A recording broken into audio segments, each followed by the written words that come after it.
Y director del sello ADN, donde Leticia ha publicado este libro, Cama Adentro. Muchísimas gracias, Leticia, por elegirnos como tu editorial, y muchísimas gracias a Juan Gómez Bárcena, que supongo que le conoceréis. Si no, os diré que es uno de los autores más importantes de la literatura española actual. Yo me he hecho una chuleta aquí porque soy pésimo para recordar cosas. Hemos quedado en que no hacía mucha falta, pero bueno, deciros 4 pinceladas de los dos. Leticia es de Buenos Aires, aunque ya creo que también bastante de Madrid, ¿no? Llevo unos años aquí. Profesora de Historia en la Universidad de Buenos Aires y, bueno, no sé si llamarte también periodista, porque sí, muy activa, ¿no?, en la publicación de artículos, de crónicas, de todo tipo.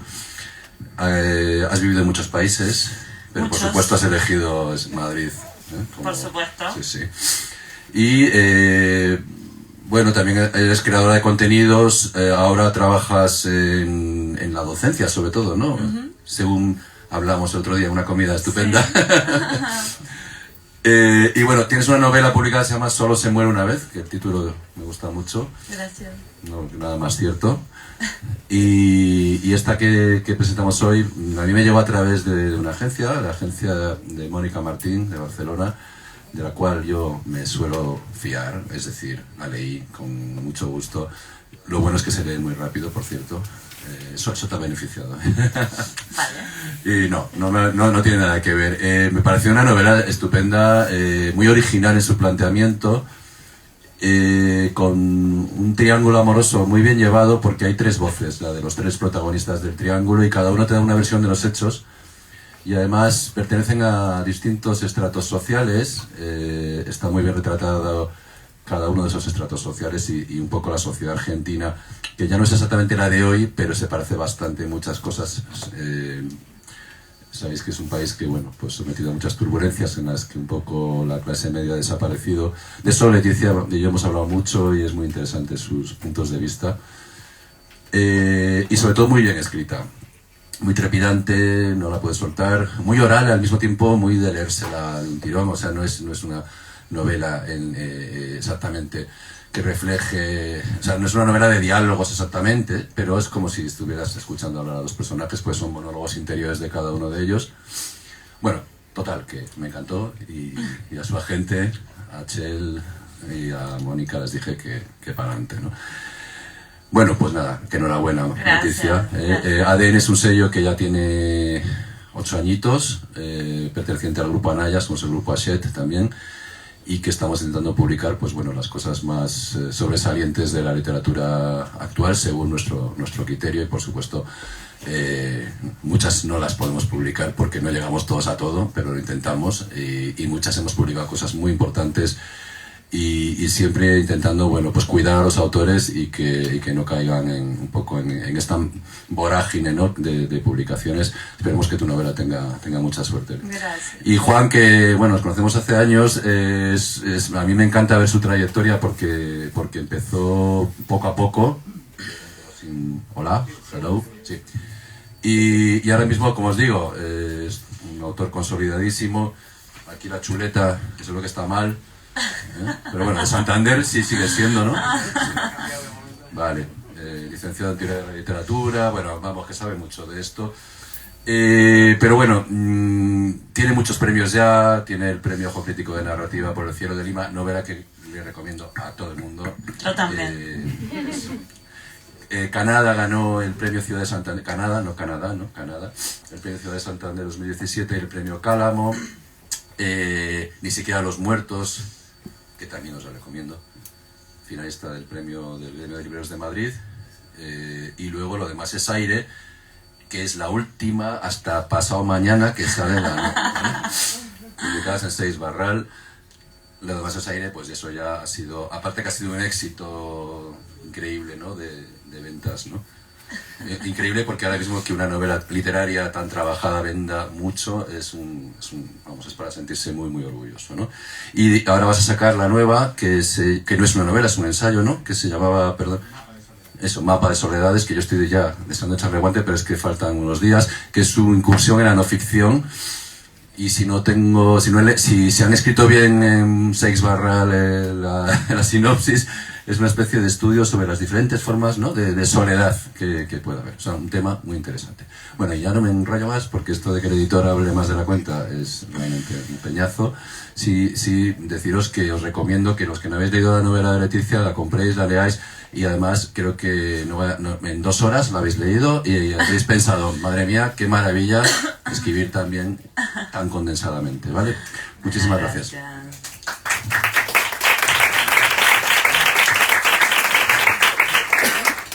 Bueno, bienvenidos a todos. Estoy realmente muy contento de estar aquí, de ver la librería tan llena y de estar presentando a Leticia. La conozco desde hace ya tiempo, pero he de decir, ya había leído cosas suyas, que ha sido este año cuando he tenido la oportunidad, el placer de leer la novela. Me ha encantado. Entonces, gracias.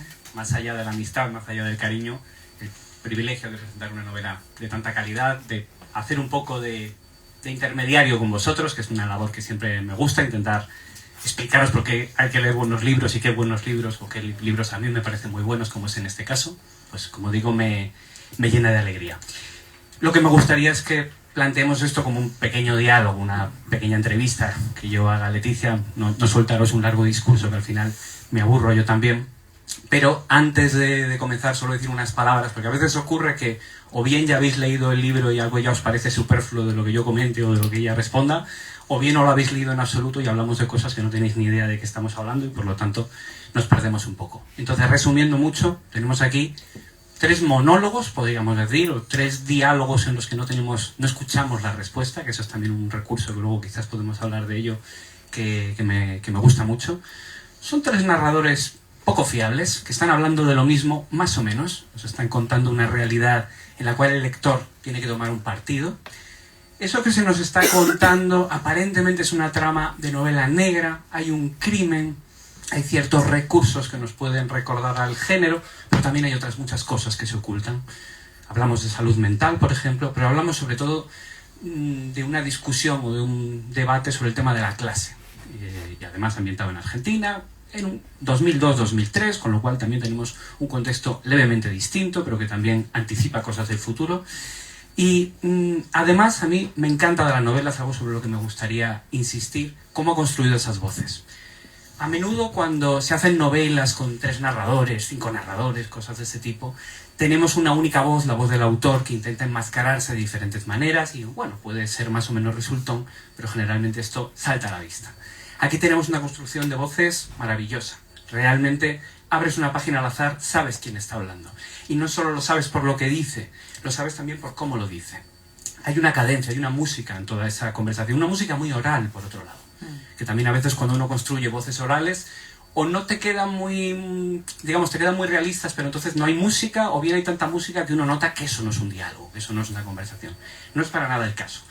Y como digo, a mí me ha encantado, creo que hay muchos temas que están latiendo aquí y que yo espero, mi trabajo es intentar ayudarte a aflorarlos. Así que, sin más, voy a comenzar preguntándote por una cosa obvia que se pregunta siempre, pero que a mí me interesa, que es cómo surge esta idea, en qué momento, cuánto te lleva a escribirla, cómo es ese proceso.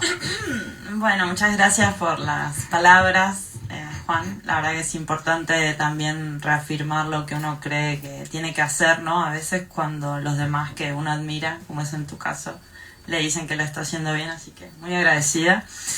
La verdad es que esta novela apareció como una voz, y eso es interesante desde el desde el punto de vista creativo, ¿no? Del proceso creativo. La primera voz, la que arranca, de hecho, yo empecé a escribir esto y la primera línea sigue siendo la misma, ¿no? Que es este chiste de los comienzos, que García Márquez se pasaba meses pensando en el comienzo que escribía, y a mí me sorprende porque fue una irrupción muy fuerte. Empezó también como una especie de ejercicio onírico con respecto a un sueño que yo tuve hace muchos años y la transformación, ¿no? Yo sé que acá hay mucha gente que escribe, con lo cual es interesante también pensar el proceso creativo como esa cosa que está latente ahí atrás y de pronto 10 años después te aparece, ¿no? Y la voz de la primera voz, que es esta mucama sin nombre, que terminó siendo sin nombre, porque yo tampoco tenía claro que iba a ser sin nombre, pero que terminó siendo divertido que fuera una mucama sin hijos, una mucama sin nombre, un matrimonio sin hijos, ¿no? Como que a todos les falta algo. me irrumpió con una ferocidad impresionante en la cabeza y empecé a escribir, ¿no? Fue un proceso bastante corto, tendría que decir, fueron 5 meses, muy rápido, pero en esos 5 meses me pasó de todo, porque claro, es una piba de clase baja en la cárcel, entonces la pasaba muy mal ahí. Entonces escribía, avanzaba con esta velocidad que te digo, como con una voz que era muy interna, pero a la vez la estaba pasando muy mal en la escritura y no quería. Entonces en un momento decidí cortar y decir, bueno, ¿qué más hay acá? Y apareció la voz de Mario y apareció la voz de Raquel. Son voces más construidas, si tengo que decir, en donde yo dije, bueno, acá hay algo de esta, digamos, de este caleidoscopio que vos planteás, en donde yo me puedo nutrir, ¿no? Porque puede haber esto, las campanas, una campana, 2 campanas, 3 campanas. Creo que hubiera sido un libro muy distinto si hubiera sido solo la voz de ella. Que igual me hubiera salido en plan, bueno, 6 meses de pasarla súper mal, termino la trama y listo, es esta voz de esta señora enardecida, ¿no? Y creo que el libro se enriqueció con las otras voces, pero sí tengo que reconocer que las tuve que trabajar un poco más. La de Raquel, por ejemplo, es una voz que la trabajé desde la biografía de Silvina Ocampo, es una biografía genial de Mariana Enríquez, que cuenta como esa cosa de la clase alta que uno, bueno, yo no pertenezco, no sé si acá habrá algún privilegiado, pero que claro, hay cosas que uno asume como clase media o clase trabajadora que la clase alta dice o hace y tal, y la biografía la recomiendo muchísimo, por supuesto siempre Mariana, pero ese libro, en donde se la retrata Silvina Ocampo, que era una, digamos, ejemplar de la oligarquía argentina, como yo espero que sea Raquel, y con cadencia, ese tipo de cadencia. Y después trabajé la voz de una persona enferma, con una enfermedad mental. Entonces fueron saliendo así, ¿no? Como capas caleidoscópicamente, y creo que en ese sentido, no sé si esto anda, el libro se enriquece así, ¿no? Porque si no hubiera sido una sola versión de una sola historia, de una sola mirada.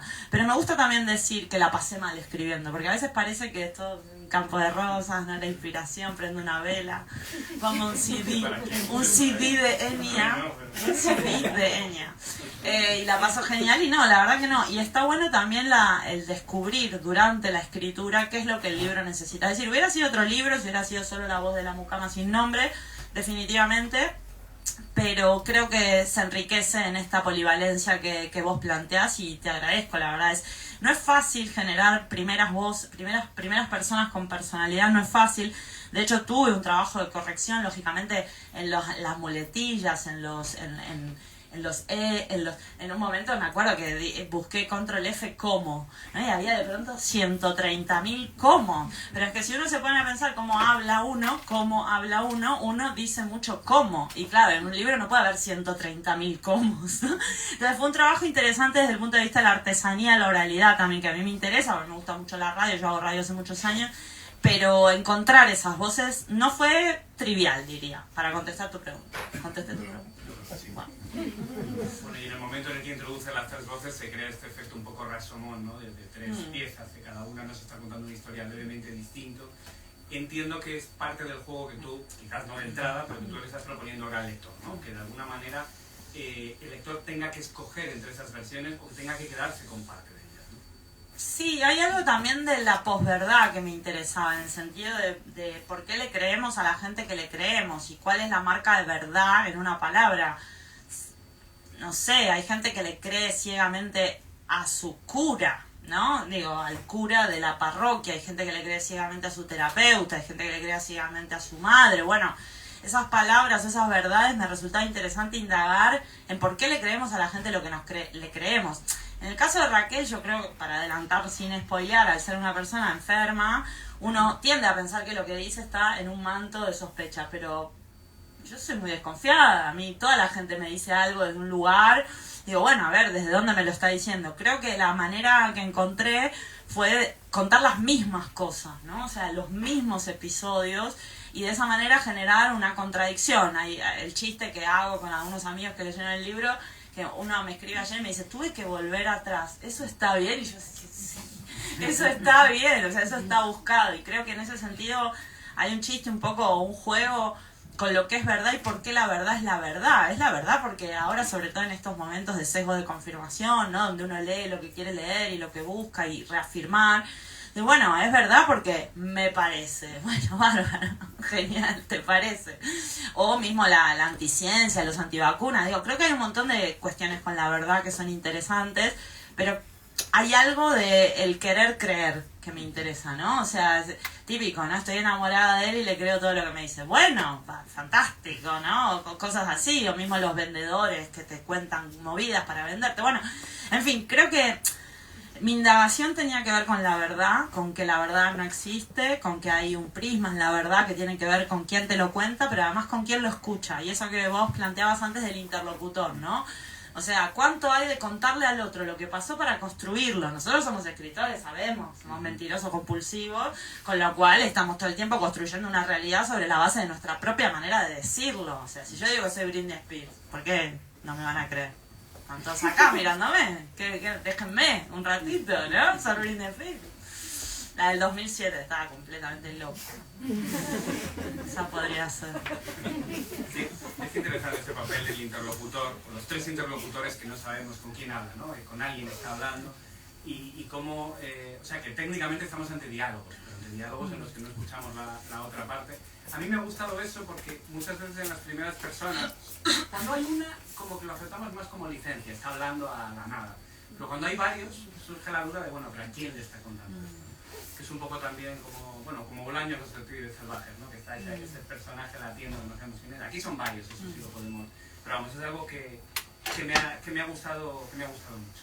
Antes nombrabas el hecho de que no nombrabas a la criada, ¿no? Que me pareció también una decisión muy inteligente.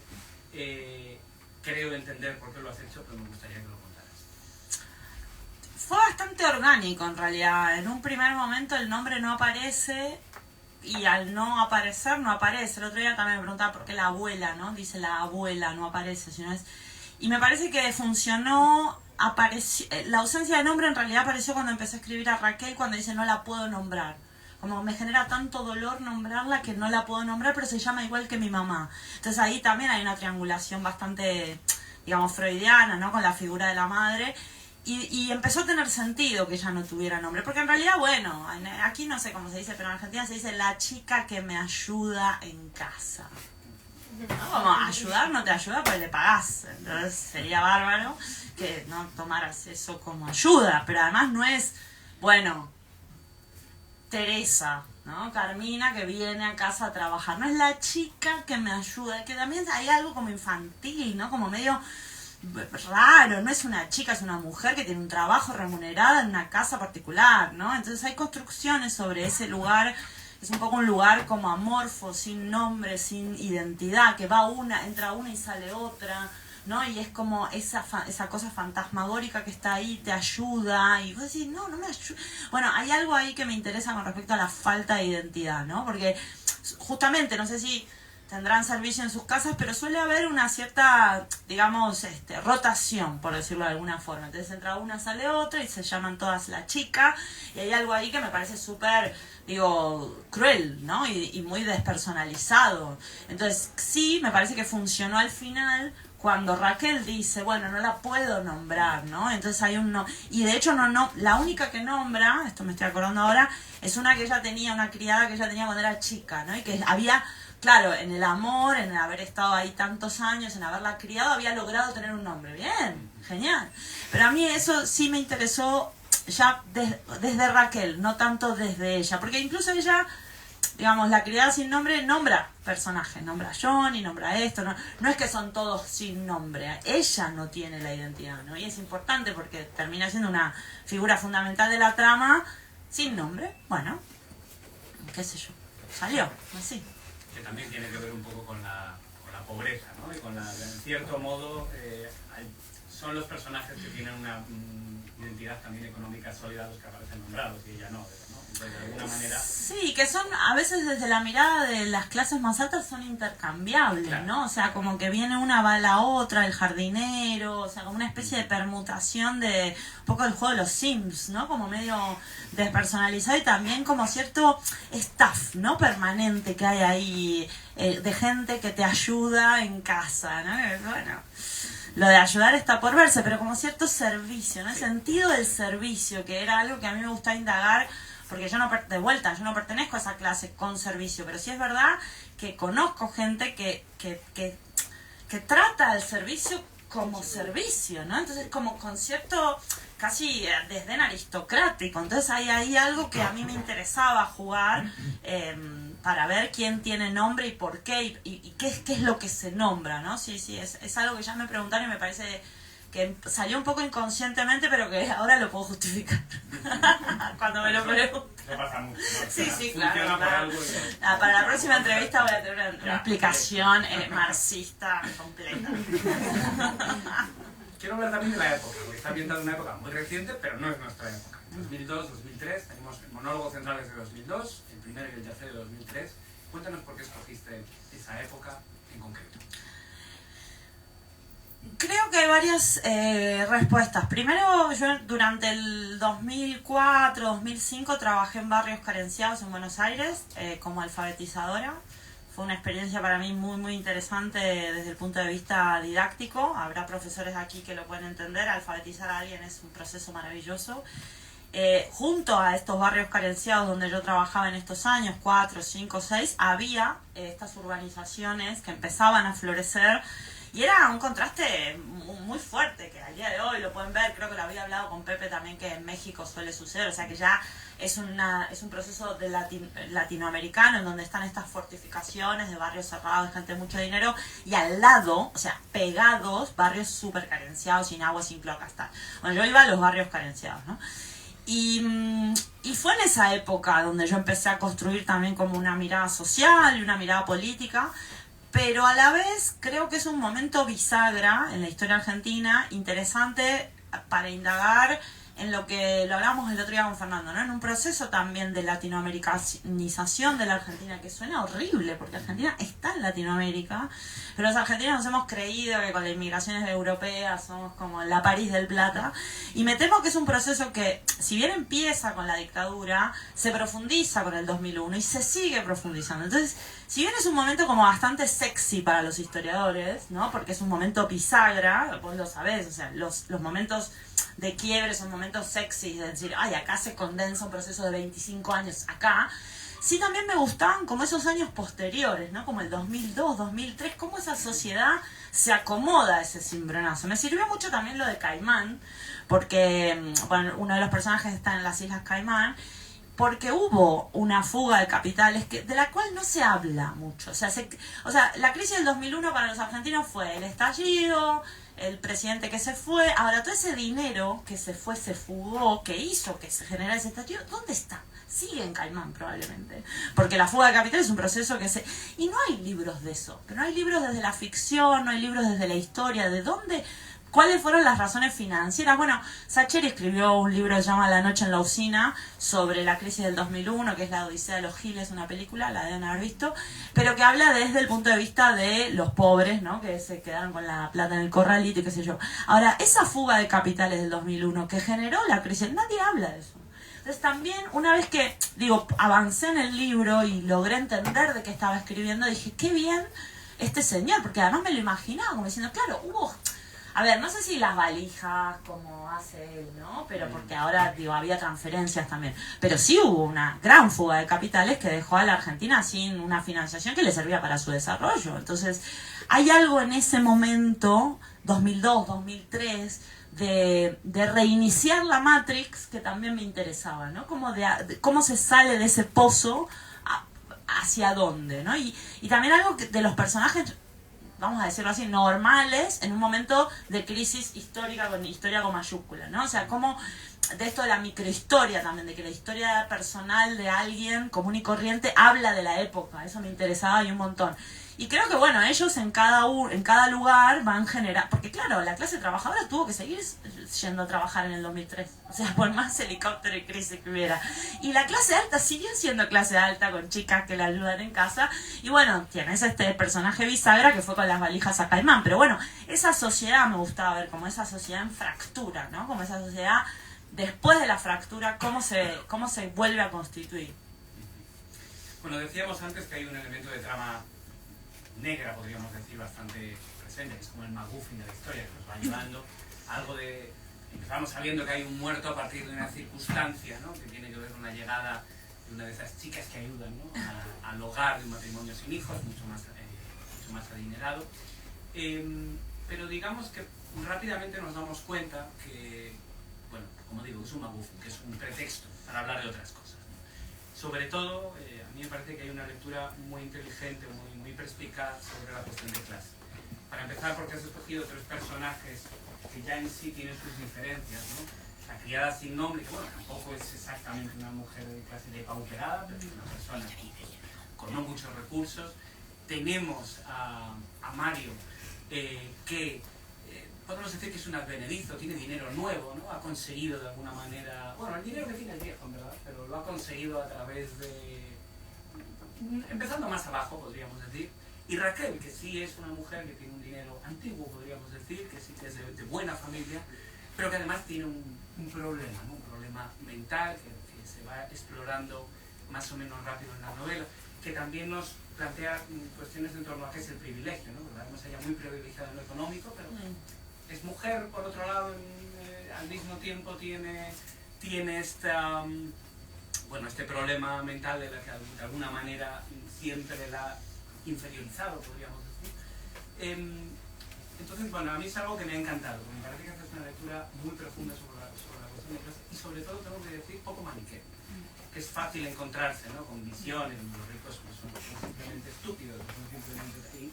Aquí hay una lectura más compleja, no científica, evidentemente, pero bueno, eso no era ninguna pregunta, pero quiero que nos cuentes algo sobre la cuestión de la clase, como, no sé, lo que quieras. Gracias. No, está muy de moda ahora burlarse de los ricos, ¿no? Esta historia del Eat the Rich, que es una especie de moda en los últimos años, un montón de películas y series que los muestran súper tontos. Y a ver, por un lado está muy bien que nos podamos reír de aquella, el 1% de la gente que tiene la mayoría de los recursos que nos faltan a nosotros, pero hasta cierto punto, porque yo creo que la risa opaca cierto espíritu contestatario, ¿no? Que hace que por ahí logremos que paguen impuestos, ¿no? Que sería lo ideal, o redistribuyan un poco esa riqueza. Creo que eso es una moda que tiene justamente que ver con el aumento de la desigualdad después de la pandemia, ¿no? Cierta concomitancia un poco hipócrita de Hollywood, como siempre, ¿no? A mí siempre me interesó la clase alta. Yo trabajé en el campo de polo como camarera, justamente, durante varios años. En Argentina me pagaba las vacaciones, era profe y después me iba a servir tragos a los ricachones en el polo. No sé si alguien tuvo la oportunidad de ir al campo de polo de algún país o al hipódromo, en este caso yo lo ambienté en el hipódromo, me parece todavía más high level. Es muy interesante, ¿no? Como también la clase alta se mueve en el mundo, como digamos, dispone de los recursos a su disposición, como si todo fuera, ¿no? Esta idea de que una vez que el dinero está todo, ¿no? Yo quiero esto, lo tengo, tal. Me parece espectacular, o sea, me parece una forma de estar en el mundo fantástica.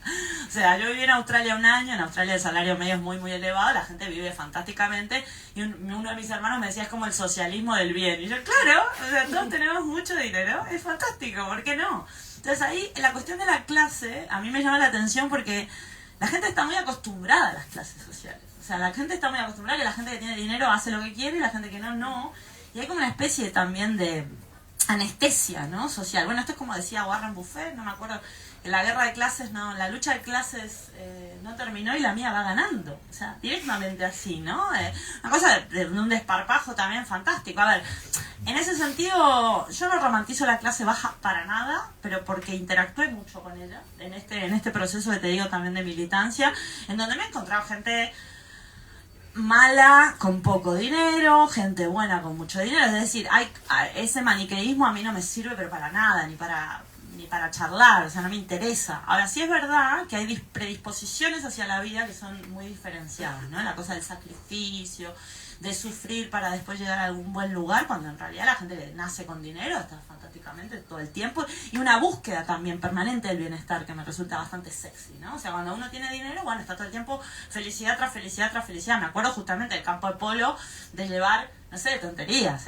7 tragos y volverme los 7 a la cocina. No habían tomado los tragos y los compraron, los pagaron y estaban ahí.